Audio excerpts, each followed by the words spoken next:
Hey there, Starshaped here with a Warcraft 3 commentary, now featuring new and improved audio. So I got a new microphone. Hopefully you'll notice an improvement in the audio quality here. Either way, today's game is going to be on Northern Isles. It's going to be between LinGuaGua, the Chinese orc player, and his opponent TH, or Thu, however you want to call it, the Chinese human player, who here is actually playing random. And it's important to realize that he is actually playing random and he didn't pick undead, which really has a big influence on how the orc player here wants to open. So if you're up against random on Northern Isles, LinGuaGua opts to go for a Farseer. He feels that the Farseer covers all his bases as best as it can.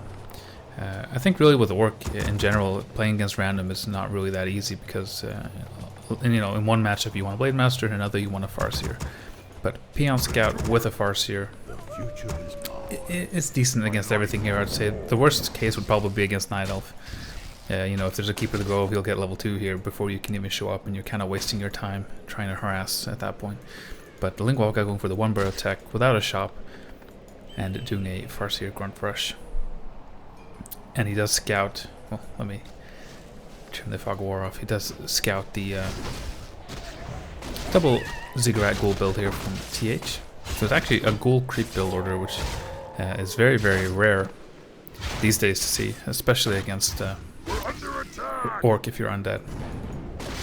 But TH opting to do it, I mean, another reason why the Farseer might be a good choice for LinGuaGua here is, if you're playing against TH, if you're playing against a random player in general, they're more likely to play kind of cheesy or not really know how to play the race they get. I mean, it's not really the case with TH. He's very, very good with every race, of course, but it can still be mentally favorable for you to pick something like a Farseer compared to Blade Master. Feels safer. If there would be some kind of, like, let's say there's like a double Crypt Ghoul cheese or something, it feels really nice to have that Farseer. Either way, TH is just continuing his creeping here, going for the Magi. Meanwhile, LinGuaGua actually stealing the expansion creep from TH with just the two wolves and the grunt and the hero. Pretty nice creeping here, trying to divert the aggro as best he can between everything so that nothing dies, maximizing the DPS. The only downside here for LinGuaGua really is that he didn't get that early shot, so all the damage he takes here, it's going to take a long time to regenerate because he has to run all the way home to his shop here. But he does get the entire camp, and it's not scouted out, so it's just a huge success for LinGuaGua. Picks up the Talisman of Evasion, which is a pretty mediocre, or I'd say even bad item. He might even sell it here. But it's a camp stolen from your opponent. It's a potentially good item stolen from your opponent as well. Nice little subtle grunt block here to make sure there's no coil to stop the regeneration potion here. Nice little move from LinGuaGua. TH is actually kind of satisfied with this, just getting level 2.5. He has the greater mana, one of the absolute best items he could get here for his Death Knight, and rather than creep more aggressively, he's kind of settling for keeping tabs on his opponent, stealing the little creeps if he can. Interesting choice. I'm not sure why he decided to kind of stop creeping and not try to go for a level 3. Being very, very defensive, very quick Spirit Tower even. He must be very, very worried about Farseer Grunt Run by. Ooh, I'm not sure he cancelled that actually. So especially a player like LinGuaGua, he likes to play very lame styles, if you know what I mean. So like a lot of towers, raiders, hit and runs, speed scroll, stuff like that. So I think this is one of the reasons why we see this very almost defensive tab keeping here from TH. He really wants to make sure there's no Acolyte run by happening. But ooh, beautiful surround from LinGuaGua, utilizing those wolves together with the rest of his army to get that surround. And that's going to be a forced TP unless TH can coil his way out of here. Oh, but didn't matter. LinGuaGua closes his round. Beautiful. But still, we get level 3 from TH. And this is, I guess, one of the reasons why he was comfortable moving out with his Death Knight, because the ghouls obviously can creep just by themselves. When you go for this 2 Ziggurat build, you have a lot of ghouls you can actually creep without your hero being present. So instant tier 3 from TH. Level 3 unlocked. Greater mana. Meanwhile, LinGuaGua has the TC second and double bestiary, so this is a very typical LinGuaGua style. We might see mass raiders, we might see mass wyverns. or maybe a mix of both. It'll be interesting to see what he picks. I'd say Northern Isles in general would be a very good Wyvern map. Although I'd say it's also a very good Raider map. Like it kind of benefits both of those styles. Ooh, beautiful speed scroll into Stomp. Is there a surround? Actually, there's no surround here. And as long as there's no surround, there is enough coils to keep both of these fiends alive. And thanks to this Unholy Aura, the fiends are slowly but surely escaping the Stomp area. At this point, if LinGuaGua would throw down a Stomp, it'd just be a waste of mana. So maybe LinGuaGua a bit upset about not getting. That could have been like a double surround, and since there's no TP, it would be GG at that point. Let's take a look at what we actually see here. Oh, so it is double Bestiary Wyverns, so it's not going to be Raiders, at least not yet. And when you go Wyverns like this, there's going to be a heavy emphasis on creeping, because once you get 3, 4, 5 Wyverns, you can creep very, very efficiently, and you want to get a high level TC. We might even see the splitting up of the army here. Yes, we do. So the Farseer, actually very heavily leveled. It's pretty uncommon to even see a level 3 this early. The Farseer is going to do everything he can to distract TH, while the TC power creeps as much as he can, as quick as he can. You really want to get to that level 2 Stomp. That's a game changer, and eventually if you get level 3 Stomp, that's an even bigger game changer, and we actually see the tier 3 here from LinGuaGua. So going tier 3 has several benefits. Obviously we have the, once we get a War Mill, we can get fortified burrows, although we can do that at tier 2 as well. But once we get the War Mill, we can also start getting a Kodo, and at tier 3 we get the improved Kodo Aura, and at tier 3 we also get the Envenomed Spears. Here's the War Mill. So Envenomed Spears is a huge upgrade when you have a lot of Wyverns. It's a huge power spike for your army, so it's definitely worth going tier 3 when you play mass Wyverns like this. And TH being very meticulous here with the scouting, he wants to make sure there's no tier 2 expansion, which is also an option here. If you play double Bestiary, you can definitely throw down the tier 2 expansion and start hit and running like LinGuaGua likes to do. So TH keeping tabs on the expansion spots here. And there could also be just towers going up, a very slow expansion. First a bunch of towers and then maybe a tiny Great Hall. So just always want to keep tabs on the expansion as Undead here. Farseer with the level 2 wolves here, trying to be annoying, doesn't want to give any free experience here with the wolves, keeps her alive, very nice. Meanwhile, the TC creeping in. Look at these items. I mean, actually, he kept the talisman, which is not too bad on the TC. And we also have the pendant of energy, very, very nice. Claws doesn't really matter too much. And the Farseer here, oh, actually might get a backstab here. This is very unusual timing for a Wyvern player to actually be aggressive. But we actually see the level 2 Stomp there, instant coil, but there's a surround. Actually, there's no surround. So that's 2 surrounds that LinGuaGua has kind of messed up this game. And ooh, instant ghoul reinforcement from TH. Totally missed Stomp. Ooh. Oh wow. Oh wow. So LinGuaGua definitely made up for it by that really, really cool surround with illusions. Instant destroy morph to try and remove the illusions. Stomp to prevent a coil. Is it in time? Nope. It just barely was not enough from LinGuaGua. It was a very cool idea, stomping to prevent the coil and then kill the Lich. Tries to do it again, but he actually misses the Lich. Really nice micro here from both players, actually keeping a lot of stuff alive, but web has kicked in, and once there's web, there's no micro in the world that's going to save you. These Wyverns go down so fast. This is why this tends to be a very, very unusual timing for the Orc to be aggressive, because equal food, small fights, you're just not going to win. Web is going to be way too strong. But LinGuaGua sensed kind of blood in the water here. He wanted to get a lot of damage in. Again, there is no TP, so if that would have been a better Stomp, he could definitely have killed quite a few fiends, maybe even won the game. So I think it was the right choice to go for it, but that really ended up a long distance coil kill the gun. That really ended up in TH's favor, I would say. Let's take a quick look at the supply here. So 41 for LinGuaGua, 42 for TH. Again, in these kind of small, even food fights, the Orc player going Wyverns is just never gonna be able to win. You really need to go for that like 60, 70, 80 food Wyvern army with the tier 3 Kodo we see here. So LinGuaGua really wants to play a long game now. He really wants to get a big army. A big enough army that one single Stomp is enough to one-shot, a hero. And once you get to that point, I don't think you can actually lose as Orcs. So in that sense, it's a very comfortable strategy because you know that the longer the game goes, the better it usually is for you. But on the other hand, if the undead is very aggressive, you could even pick up like a Pit Lord third and just go all in at 50 food. It can be super hard to defend. But both players kind of resigned to just creeping at the moment. At TH with the level 4 Death Knight, and we have actually Mana Stone, so greater mana into Mana Stone is a great combination of items. Lich still not level 3, which is a crucial level as well. We don't just need the level 2 Stomp, we definitely need the level 2 Frost Nova. Gonna get a hero though, stealing the laboratory from LinGuaGua. See what item he gets here. Claws plus 9. So Claws are obviously a great item for undead players. Put it on the Lich, add even more damage. LinGuaGua actually going to be aggressive once more here in a small free fight. Oh, backs off wisely. It's not going to go his way if they fight right now, I can guarantee you. Meanwhile, we do see a sneaky little tower here. So LinGuaGua setting up for the late game. Once you have fortified towers up and that expansion, it's very, very efficient for you to just run in and snipe acolytes, speed scroll out or TP out, and keep hit and running like that, because you know your economy is twice as good. I mean, so far there is no expansion, it's just the tower. It actually looks like a slow expansion, so the peon building the tower is going to start the expansion.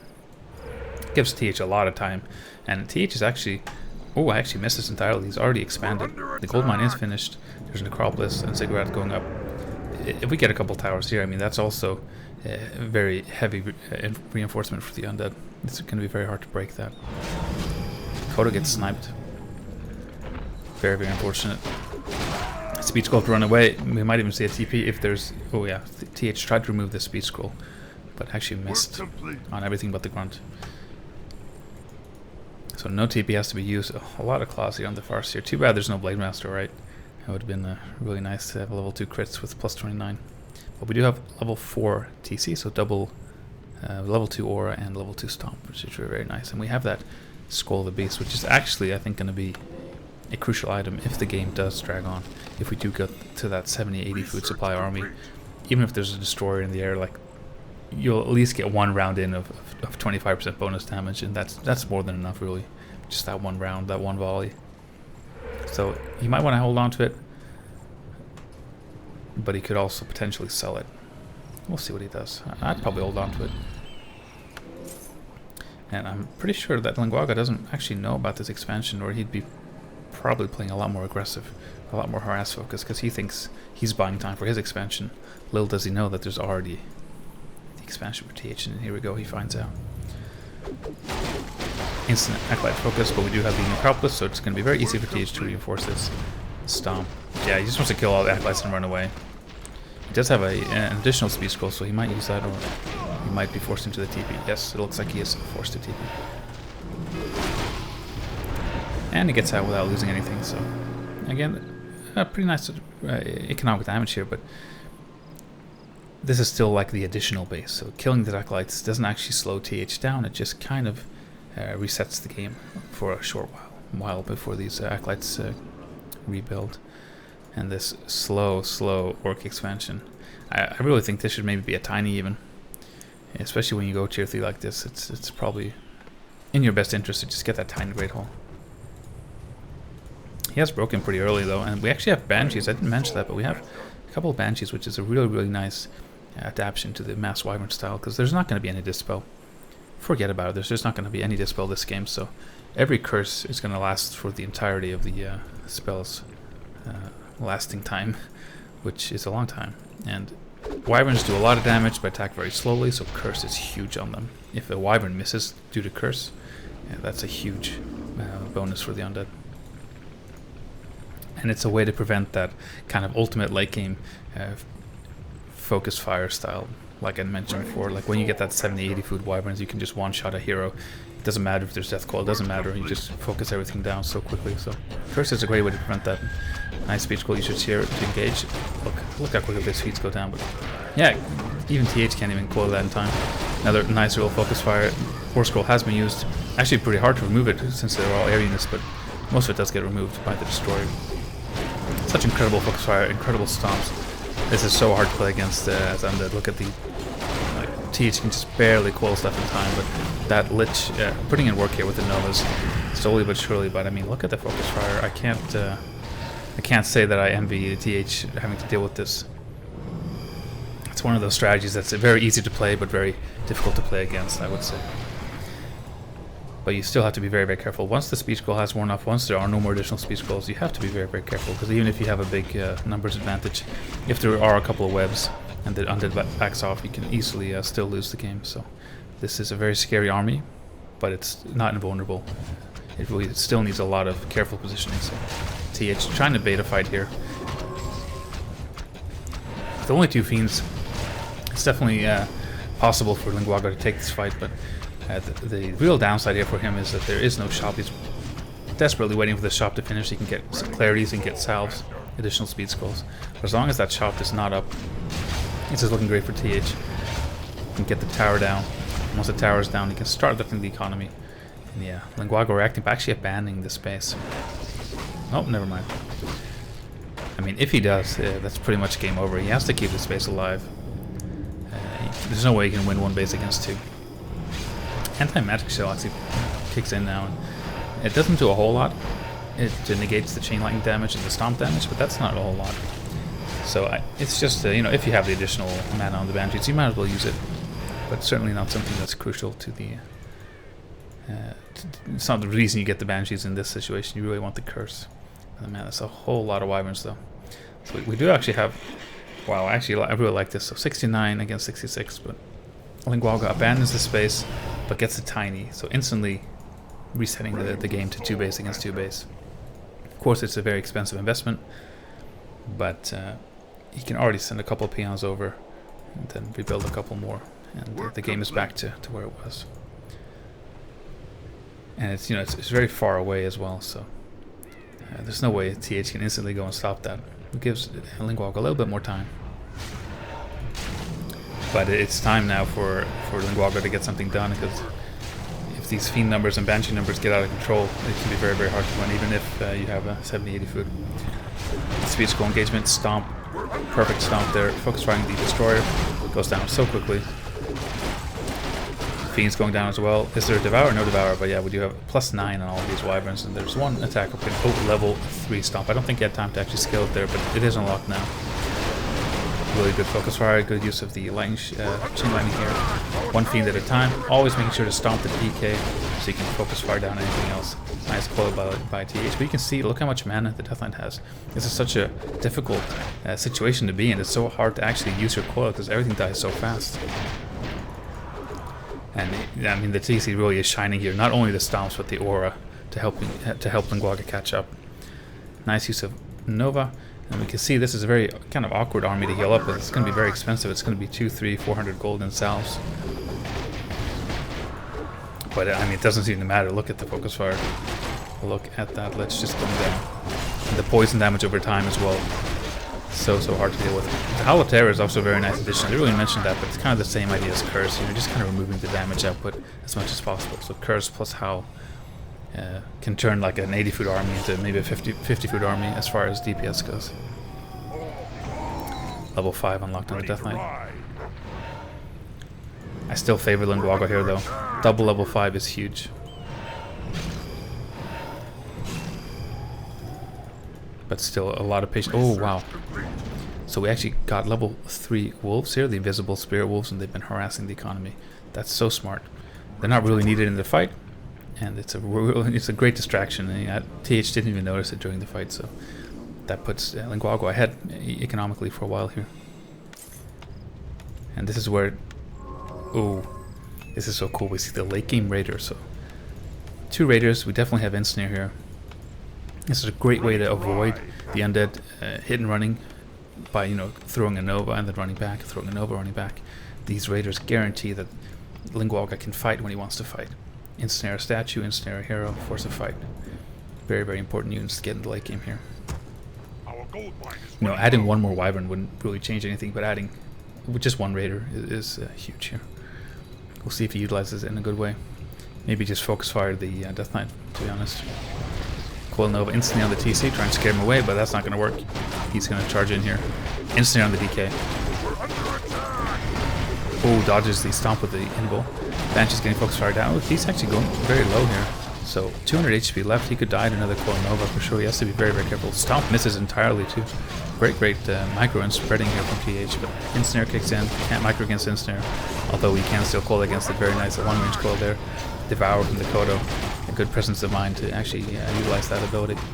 Pit Lord taking a lot of damage. LinGuaGua just focusing what he can. Whatever presents itself, it just right-clicks it. Ooh, another long-range coil. Heal Scroll being used. The Heal Scroll is so important here against the Nova. He probably has to invest in more if there are any available. Invul, so there doesn't seem to be any Heal Scrolls left. But Invul is going to be very important with TC. Speed Scroll in. Oh, perfect stomp. TH did such a good job spraying there, but LinGuaGua was very patient. Pit Lord just gets obliterated. Death Knight getting focus fired as well. Anti-Magic Shell is not going to work against Ensnare. I'm sorry. Banshee's going down. Anything that gets right-click just goes down instantly. Huge stomp. Level 3 stomp. So crazy here. You just hear unit after unit going down. TH is so busy like trying to keep stuff alive and microing back there. He's not actually killing anything himself. Ooh, another huge stomp. Another coil to save the Lich. Invul being used on the TC so it doesn't die. TP forced and GG called from TH. What a cool game. I think especially if you're an off-race undead, this is a nightmare to play. TC charging in, speed scroll, stomp, focus fire with Wyverns. You need lightning reflexes. You need to know exactly how to play this if you want to be able to survive in the late game. And as good of a player as TH is, I don't think his undead is up to par to LinGuaGua's, or especially when he plays this style. So, really cool game. I love the fact that we can't see the minimap here, but I love the fact that we saw the expansion from TH. It really made the game, much bigger, and we got to see some of the late game tech unlock. But in the end, the Banshees weren't enough. Hollow Tear wasn't enough. The charging TC and the focus fire from the Wyverns with the Kodo aura and the Venom Spears and the upgrades just too overwhelming. Anyways, I hope you guys enjoyed, and I will see you guys next time. So goodbye for now.